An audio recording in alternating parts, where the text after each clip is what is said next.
his own country. Not just a country, old boy. This is a kingdom. You seem very at home here. Do I? Oh, who can blame you, darling? All these uniforms.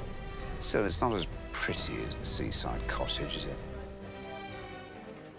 Not as romantic. I took a photograph of your list on my phone. Why on earth did you do that? Because I wanted to know what the man I'm sleeping with does for a living. Basically, once all the production sound has been shot and all the footage, it gets turned over to a editing process, obviously a picture editing process. And then once they have a lock, or sometimes when they don't have a lock, they turn it over to sound post-production. So we get a picture, and then we also get various other materials like AAF, which are basically the tracks from the Avid, and then EDL, script, etc. The first thing we do is we conform the audio, whereas audio from an Avid is likely to be at least second generation. We would want to conform the original sound that was recorded by the sound recordist. So we conform everything. You then end up with lots and lots of tracks, because these days recording devices can record sometimes up to 16 tracks of audio. And then you have the process of working your way through, picking the best mics, and then you basically start to flag any areas that might be potential problems later down the line. That could be to do with the clarity of an actor's delivery, for example, or it could be a technical issue. There can be many, many areas, and you then have to make a choice about whether you try and fix it, either with alternative takes or with noise reduction software, or some would say worst case scenario, you have to bring an actor back in and get them in a recording studio and record ADR, which is the process of re-recording actors' dialogue in a studio environment.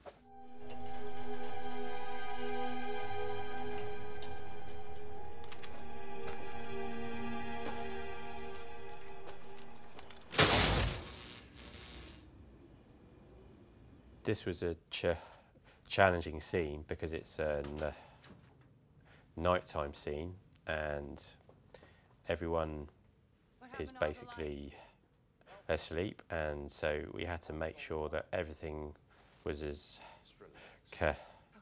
quiet as possible. I'm in a goddamn army base, Roper. I'm the only woman here. Do you have any idea how humiliating that is? You see the way they all look at me. Thought you might enjoy the attention. Don't be stupid. Just tell me why I'm here. You never bring me anywhere near your work. You wanted to come, didn't you?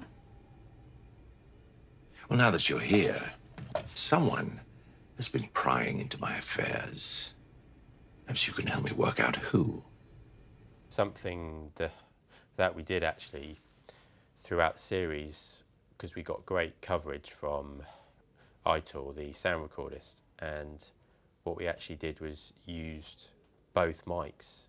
Often sound recordists will record a boom mic and a clip mic simultaneously, and often you'll just pick one mic. You'll pick either the clip or the lav mic or the boom, but in this we decided to use both, and that only works if you align both mics together, and sometimes you have to go down to each syllable of each word to actually get it to sound good, but that's something we did for the whole series. And a sequence like this where there's a lot of movement in the scene, so maybe the boom wasn't always covering the dialogue, made it very handy because you could still capture the ambience of the room, of the space, but whilst getting the clarity and the closeness of the dialogue. The list contains the names of every single person who's financially invested in Roper's illegal deal of standard and chemical weapons. That's what I was doing in his office. That's who I am. What do you need me to do? You let Corky take the hit. I can't, Jonathan. Corky's my friend. Corky is a trained killer. And I remember as well, it's a very tense scene, and so both actors are very breathy, and that can prove difficult sometimes. It can obscure clarity a little bit, but in this case wasn't a problem. As I said, just the main issue from dialogue point of view was to make sure that the dialogue was as clean as possible, so you could then add some nice detailed sound effects to the scene and really set the mood and the tone.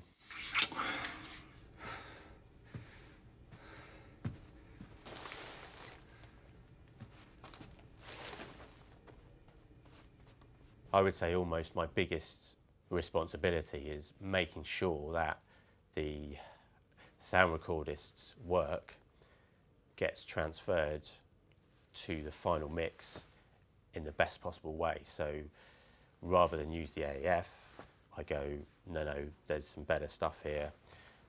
Let's use this. You know, it's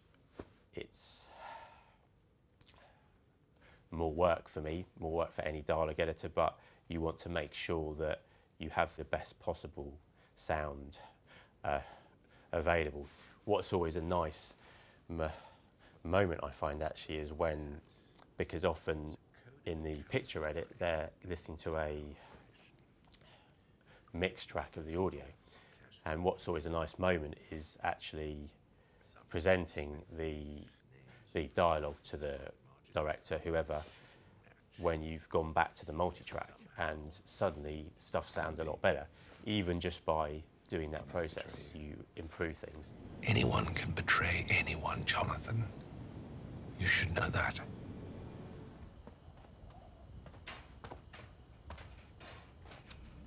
Been bunking off again, old chap? You can go to detention for that, you know.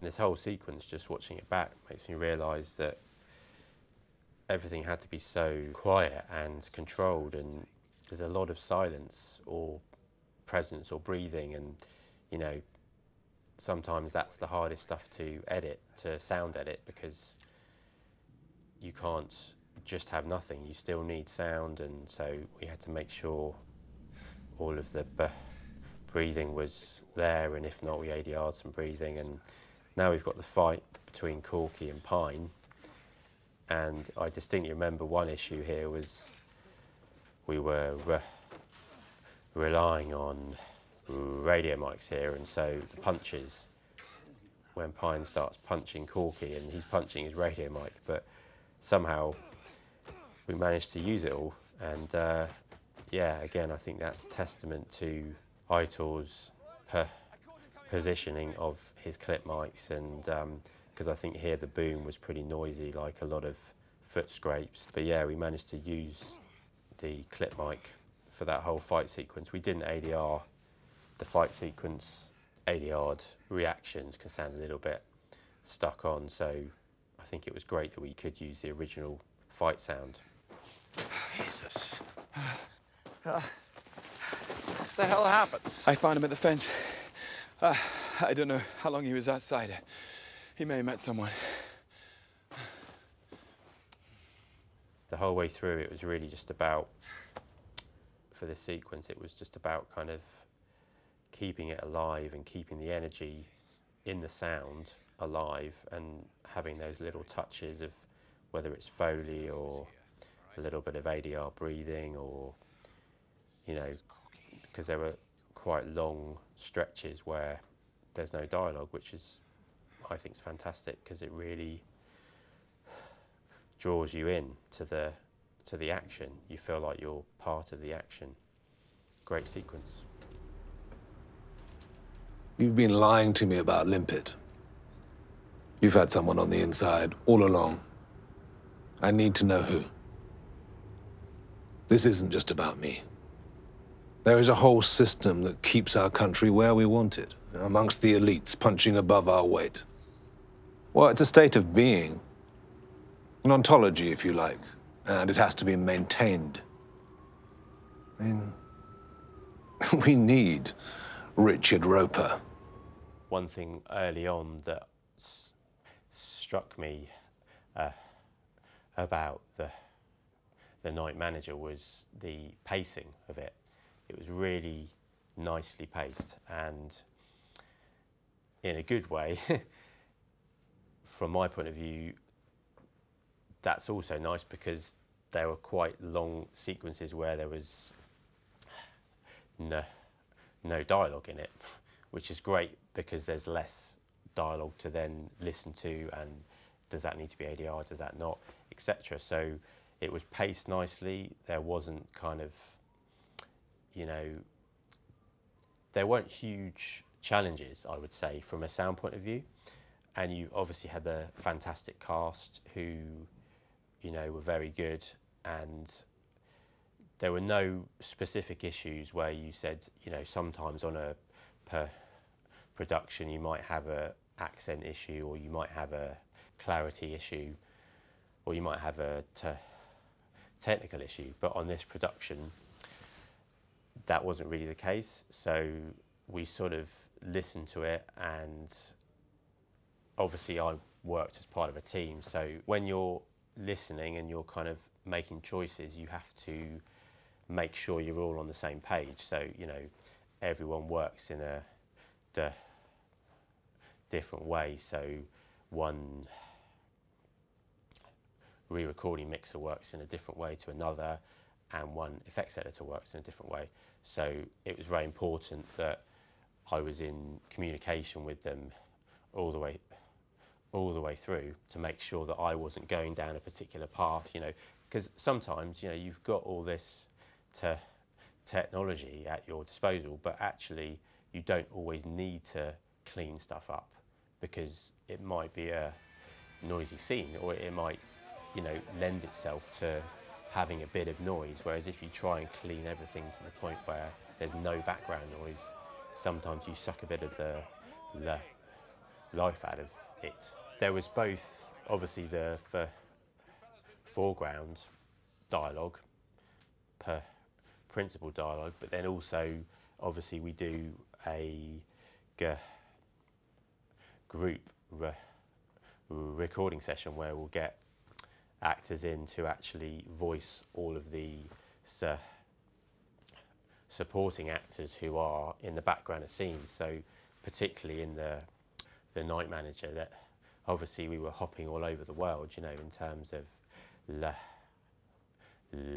location, and so you're looking for consistency in a way. So as much as the location changes, you kind of want the dialogue to be consistent, so you can then, you know, so then the audience isn't taken out of the story by some, oh, that sounds a bit jarring, or, you know, but you can then put the audience into the scene with using sound effects and group recordings, you know. So in Egypt at the beginning, with the riots, you know, we did loads of recordings for that. In the camp in episode 5, when Pine visits Roper's camp, we did a lot of group recording for that because his army was from all over the world, and so you know, have fun with the different accents. And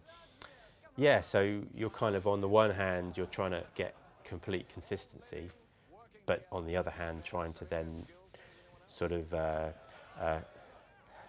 exploit that by using group and sound effects to then just bring it all to life, you know. So it's a sort of a layered process, I suppose, where you sort of take everything away and then, but build it up again.